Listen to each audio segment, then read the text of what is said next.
our fullback who lost the ball in the first place doesn't manage to catch up to that player. Eventually, when it's coming to a point where it is threatening our goal and we're getting enough players back, centre-back is certainly going to go and press that.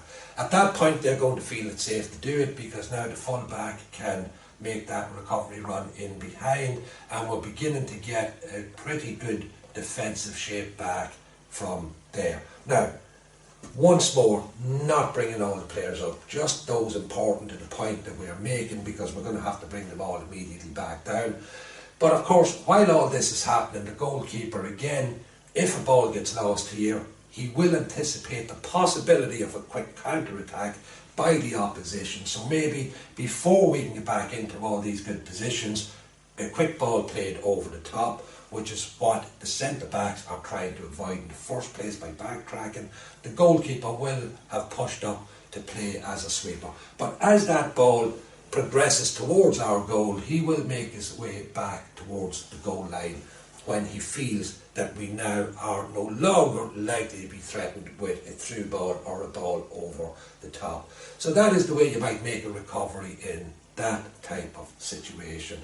As I say, there's just so many permutations, but that's given an example of it. Now let's bring the players back again to where they were and see what happens when you lose it again, let's say in the wing out here wide, but when you lose it slightly differently. Let's say the rest of the players are going to say, you go and press that ball.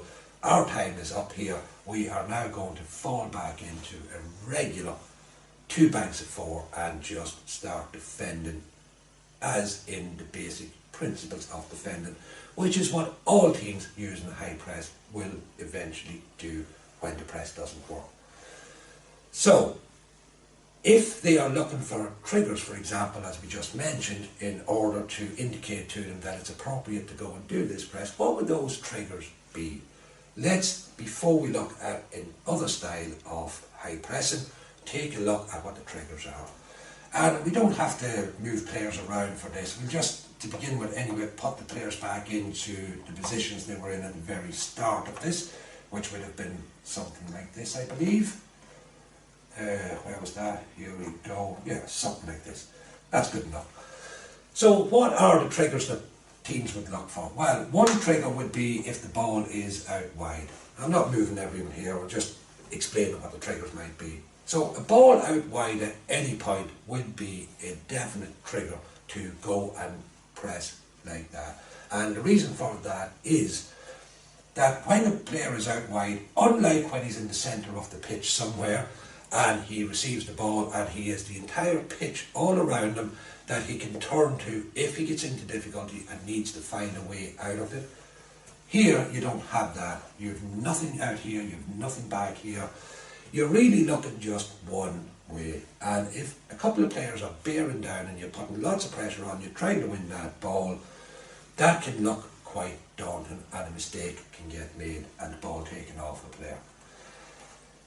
And by the way, sometimes teams will do this in a way that they will try to manipulate a ball into a wide area. Maybe a particular fullback they think is a good defender, but not very good on the ball itself. So you try to manipulate the way you mark and shift and move players to force your opponent to play it to that particular player, and then just go and close down that player because you're confident you can win the ball doing that. Another trigger might be something like this. Ball is passed to the player, but it could be passed in behind him and he has to turn around and get control of the ball. So he has his back to the game. And that's going to take a second or two. And then getting control of the ball and having to turn around is going to take another second or two, and trying to scan the pitch and decide what to do with it. So that would be a trigger.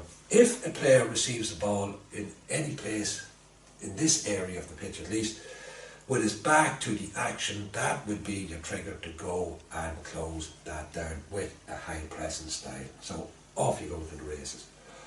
It could be a player receiving the ball and it's just a really bad touch and he finds it difficult to dig the ball out from under his feet. It's taken him a couple of seconds. There's your trigger. Away you go again.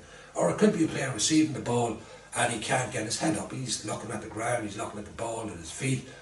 He's just not aware of what's around him, and you think to yourself, he is not going to pass that ball quickly, there's another trigger. These are some examples of what it is teams would look out for to indicate now would be the time to do this.